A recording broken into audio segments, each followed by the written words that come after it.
Bienvenidos todos al apartado de historia del umbral de la DOAD. Y en esta ocasión, coincidiendo con el aniversario de Don Blas de Lezo, traemos hasta vosotros una entrevista, Conquistadores Olvidados, de Daniel Arberas Alonso. Gracias a Pepe Cano por ponerle voz a Don Blas de Lezo y a Yolanda Mendizábal por hacernos, como siempre, esa maravillosa entrada. Sin más, comenzamos. Daniel, muy buenos días. ¿Qué tal? ¿Quién fue Blas de Lezo y Olavarrieta? Hola Óscar, amigos de Onda Layetana, del umbral de la DOAD, encantado de estar aquí para hablaros brevemente sobre Don Blas de Lezo y Olavarrieta, uno de nuestros marinos más ilustres, uno de los héroes de la historia de España, que han estado olvidados mucho tiempo y que yo modestamente, como otra mucha gente, estamos tratando de recobrar y de recuperar sus historias y sus hazañas, ¿no? De hecho, Don Blas de Lezo tiene un capítulo en mi libro Conquistadores Olvidados, personajes y hechos de la epopeya de las Indias, pues porque me dio la gana y porque lo merece, ¿no? Aunque él no sea un conquistador del siglo XVI, ni mucho menos, él es un marino que vive en el siglo XVIII, la primera mitad del siglo XVIII, pero por sus acciones, su heroísmo y su valentía, en América sobre todo, en las acciones de América que pasaré a contarles, merecía estar en mi libro para dedicarle este pequeño homenaje. ¿Qué destacas de su trayectoria militar? Precisamente un 3 de febrero de 1689 nació en Pasajes de San Pedro, Guipúzcoa, Don Blas de Lezo y Olavarrieta. Desde muy niño, en aquella villa marinera, él supo que su destino estaba en la Armada y así se alistó con apenas 12 años de edad en la flota franco-española. No hay que olvidar que a partir de del año 1700, comenzó la guerra de sucesión a la corona de España entre austracistas y borbones para hacerse con el trono que había quedado desierto tras la muerte sin sucesor de Carlos II el Hechizado. Así pues, el joven Blas se embarca, como he comentado, con apenas 12 años de edad y enseguida demostrará su valentía y su destreza en el combate a bordo de diferentes barcos y en diferentes misiones en aquella guerra que se alargó durante 14 años.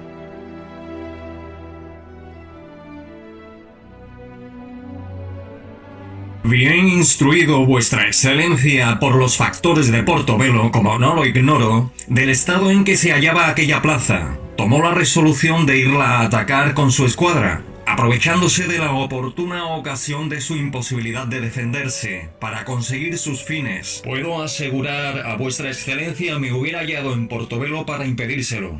Y si las cosas hubieran ido a mi satisfacción, aun para buscarle en otra cualquiera parte, persuadiéndome que el ánimo que le faltó a los de Portobelo me hubiera sobrado para contener su cobardía. Pec de leg es un anglicismo que habla de pata de palo, y así lo conocían como medio hombre. ¿Qué nos cuentas al respecto?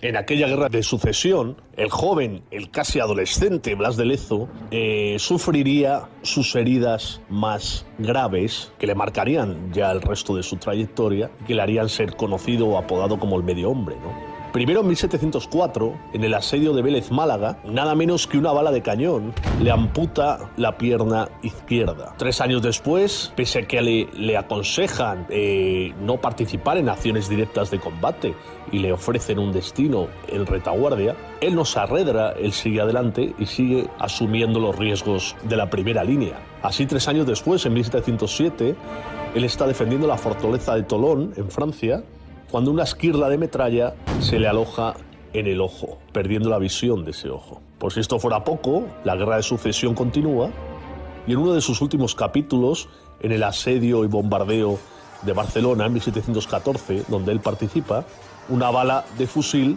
le alcanza en el brazo, quedando inutilizado ese miembro de su cuerpo. Así tenemos ya a ese Blas de Lezo cojo, tuerto y manco, ese medio hombre, pero que supera a la mayoría de los hombres de su tiempo en valor y fragor en el combate, en orgullo y en heroísmo. Daniel, yo quisiera que nos situaras en el contexto de 1713. 1713 es una fecha fundamental en la historia de España y que marcará también la trayectoria posterior de don Blas de Lezo, ¿no? 1713 se firma el Tratado de Utrecht, ¿vale?, que pone fin, en teoría, aunque hay algunos episodios posteriores, a la Guerra de Sucesión, ¿vale? Se proclama rey a Felipe V, entran los Borbones en el trono de España. Y claro, en ese Tratado de Utrecht las potencias europeas pues se reparten un poco algunas posesiones españolas, ¿no?, de una España debilitada por la guerra y demás. Entonces, ¿qué pasa? Los ingleses sacan tajada. Se quedan, entre otras cosas, Gibraltar y Menorca. Menorca, bueno, 50 años después, tras la Guerra de los 7 años, será recuperada por España.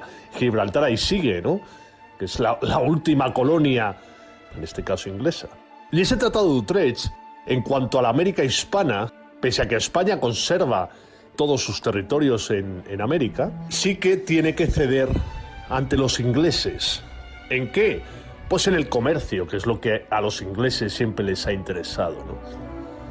Ellos en América han fundado colonias para mercadear y comerciar, poco más, no para mezclarse con los nativos, ni para digamos, expandirse en aquellas tierras y generar mestizaje. No, ellos van al dinero y al comercio. Pues bien, ¿qué consiguen de España?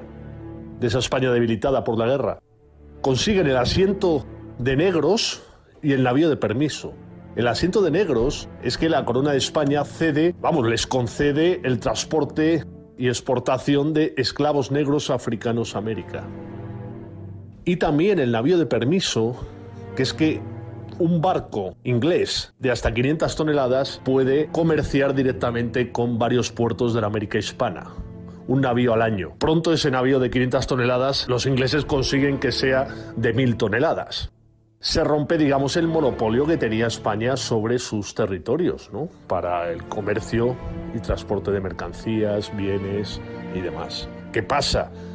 Que pese a esas concesiones, los ingleses, aparte de sus corsarios y sus piratas que siguen atacando a las flotas españolas en el Caribe y en el Atlántico y demás, pues tienen contrabandistas y se saltan esos límites que tienen para comerciar con la América hispana, lo que genera tensiones en el escenario americano, en las aguas del Caribe. Y claro, los españoles tienen que proteger ese comercio ilegal de los ingleses, ¿no? Y precisamente aquí es donde aparece de nuevo don Blas de Lezo, ¿vale?, ese marino ya cojo, tuerto y manco, pero al que se le encarga patrullar por aquellas aguas para frenar ese contrabando ilegal de los ingleses. Y por allí estará varios años en la década de 1720, ¿vale?, antes de su decisiva acción posterior en la que es gran protagonista. He leído que hubo un episodio denominado Guerra de la Oreja de Jenkins. La Guerra de la Oreja de Jenkins es el conflicto armado que se desatará entre Inglaterra y España tras este clima de tensión continua en las aguas del Caribe.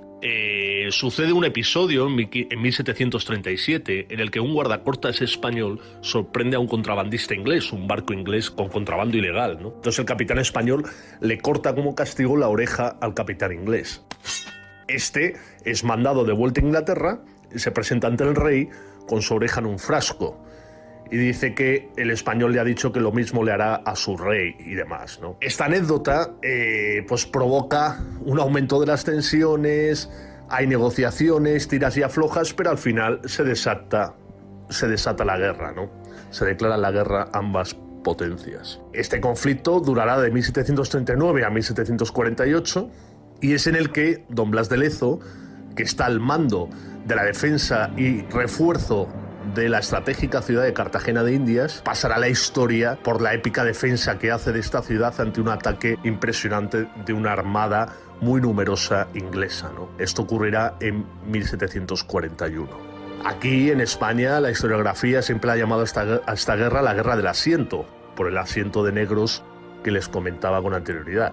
Pero bueno, parece que la denominación inglesa de la Guerra de la Oreja de Jenkins, pues bueno, la verdad es que suena como más digamos, singular y se va imponiendo poco a poco. Pero bueno, hablamos de la misma guerra, del mismo conflicto armado provocado por esas tensiones continuas entre contrabandistas, corsarios, piratas ingleses y guardacostas españoles que tratan de frenar ese comercio ilegal, ¿no?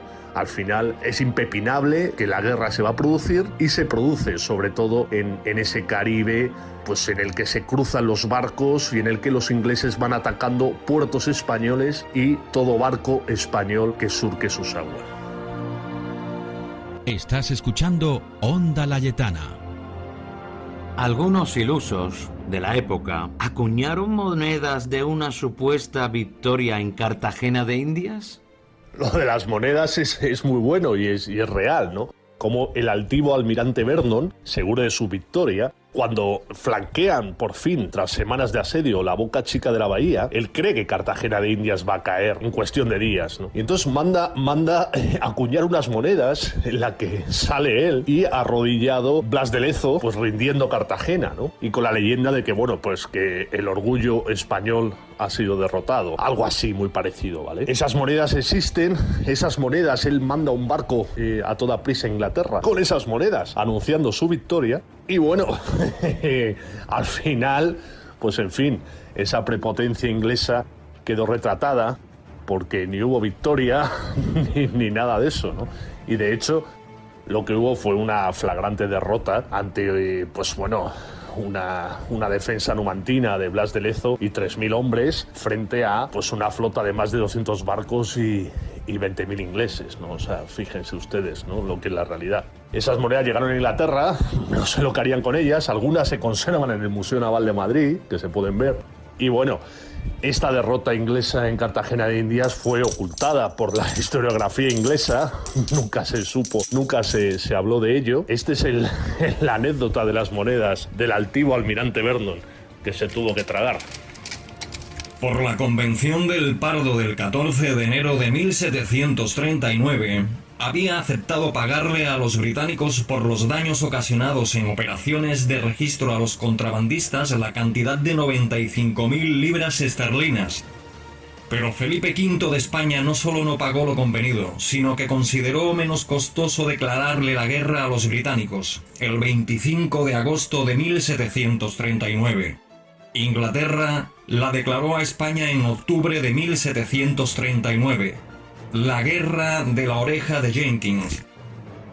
En el transcurso de la batalla, ¿qué ocurre de forma decisiva en el cerro de San Felipe de Barajas? Poco tiempo antes de que se declare la guerra, don Blas de Lezo ha sido enviado a Cartagena de Indias, a la estratégica Cartagena de Indias, para reforzar aquella plaza y defenderla en el caso de conflicto.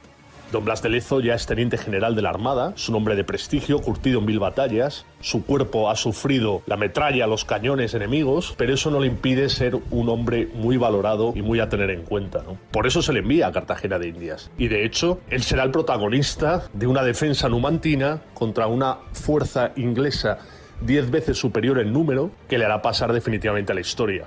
Los ingleses, tras declararse la guerra en 1739, comienzan a hostigar y atacar diversos emplazamientos españoles en el Caribe. Así, tras arrasar Portobelo en Panamá en 1740, con escasas defensas y, en fin, es una fácil victoria, la flota comandada por el almirante Vernon, una flota inmensa de unos 200 barcos, con barcos de guerra, navíos de transporte, más de 20.000 hombres a bordo, entre ellos unos 10.000 infantes de marina que iban a desembarcar y a invadir Cartagena de Indias, se presentan en marzo de 1741 frente a Cartagena de Indias. Y don Blas de Lezo está allí para hacerles frente, pero solo cuenta con 6 barcos.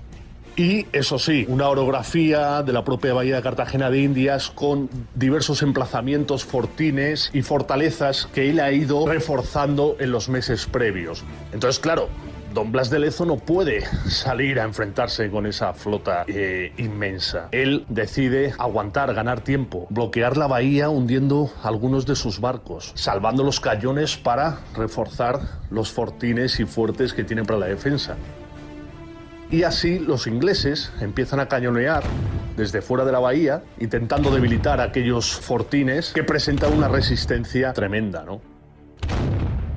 Van pasando las semanas, los ingleses consiguen hacer mella en esas defensas y llegan a flanquear la boca chica de la bahía, ¿no? Pero el fuerte de San Felipe de Barajas, el fuerte más importante español, que es una construcción militar impresionante, hecha con todos los adelantos de la época, con unos muros gruesos de piedra inclinados para que reboten las balas de los cañones, en fin, numerosas troneras, y están en lo alto de una colina que es sumamente estratégica porque domina la bahía y domina la propia ciudad.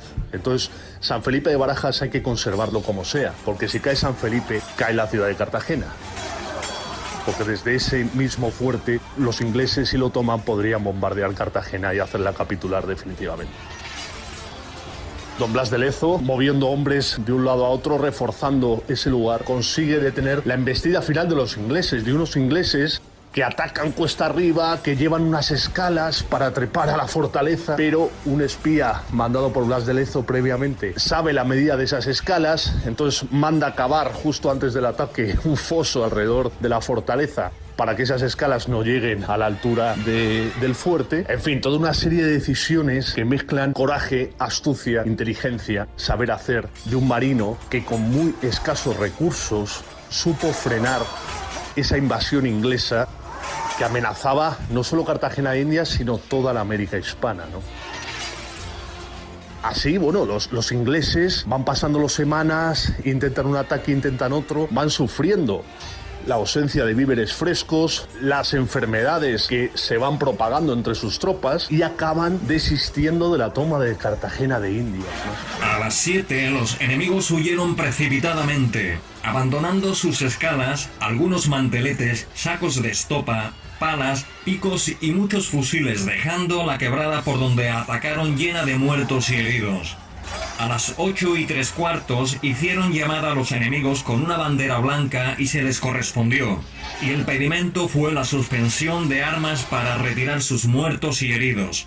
Pasan de 600 y con los heridos de 1000. En un hecho pues increíble que el propio Blas de Lezo solo atribuye, como él escribe, pues a la benevolencia de Dios que ha estado con los españoles, ¿no? Pero bueno, así de impresionante fue aquellos hechos que hacen que don Blas de Lezo y Olavarrieta pues sea un personaje impresionante, como en unas circunstancias tan adversas él supo cómo frenar a aquellos ingleses. Este feliz suceso no esperado, según le consternado que estaba la tropa, no debemos atribuir a causas humanas, sino a las misericordias de Dios, porque en lo natural debían, con la fuerza que trajeron y la poca que había en el cerro, haberse hecho dueños de él, como no lo dudaron según la relación de desertores y prisioneros, los cuales también aseguraron que de todos los granaderos que vinieron a la función solo volvieron 14, que tienen muchos enfermos y falta de víveres. Finalmente, coronado Carlos III, ¿qué sucede? De hecho, cuando Sebastián de Eslava muere en 1759, 18 años después que Blas de Lezo y que la victoria en Cartagena de Indias, él muere siendo ministro de la guerra. Y al año siguiente, en 1760, el monarca Carlos III pues recordará a los dos artífices de la victoria, ¿no? Cada uno pues aportó lo que entendió en ese momento. Entonces les concederá 2 marquesados. A Sebastián de Eslava, el marqués de la Real Defensa, y a Blas de Lezo, en este caso a su hijo, el marquesado de Ovieco. Está claro que el marquesado de la Real Defensa sí que hace alusión más directa pues a aquella numantina defensa frente al ataque inglés, ¿no?, de Cartagena de Indias. Pero bueno, Carlos III de alguna manera sí que concedió a los descendientes de Eslava y de Lezo sendos marquesados para de alguna manera premiar a aquellos 2 personajes insignes que defendieron España en América. Pues muchísimas gracias. Este es el breve episodio Viaje en el Tiempo con Daniel Arberas Alonso. Este pequeño homenaje a don Blas de Lezo con el aniversario de su nacimiento el 3 de febrero. Daniel, muchísimas gracias. Dinos, ¿cómo se puede adquirir Conquistadores Olvidados? agradezco a los amigos de Onda Layetana, del Umbral de la Duat, por darme esta oportunidad de resumirles muy brevemente la trayectoria vital y militar de don Blas de Lezo y Olavarrieta, ¿no? Uno de nuestros héroes más injustamente olvidados durante mucho tiempo, pero que últimamente sí que por fin estamos recuperando su memoria y sus hechos, ¿no?, tan importantes. Recordaros que, bueno, en mi libro Conquistadores Olvidados, personajes y hechos de la epopeya de las Indias, está mucho mejor narrado que aquí. Pues este capítulo que dedico a don Blas de Lezo, y hay otros 21 capítulos de conquistadores diversos, ¿no? Pues también de los que poco nos acordamos y tenemos en cuenta, ¿no? Está Gonzalo Pizarro, están los 13 de la Fama, está Cabeza de Vaca, como no, está Pedro de Valdivia, en fin, muchos otros, ¿no? Que bueno, que si les interesa, pues pueden encontrarlos en mi libro, ¿no? Mi libro está a disposición, por supuesto, en Amazon, lo pueden encontrar en la Casa del Libro o en alguna otra librería, porque si no lo tienen, si les dicen el título y el autor, pues se lo deberían traer sin problemas, ¿no? Así que nada, muchas gracias a todos y un abrazo. Espero que les resulte interesante. Gracias por tu aportación, como siempre, magnífica. En tu casa, en Onda Layetana, en el Umbral de la Duat.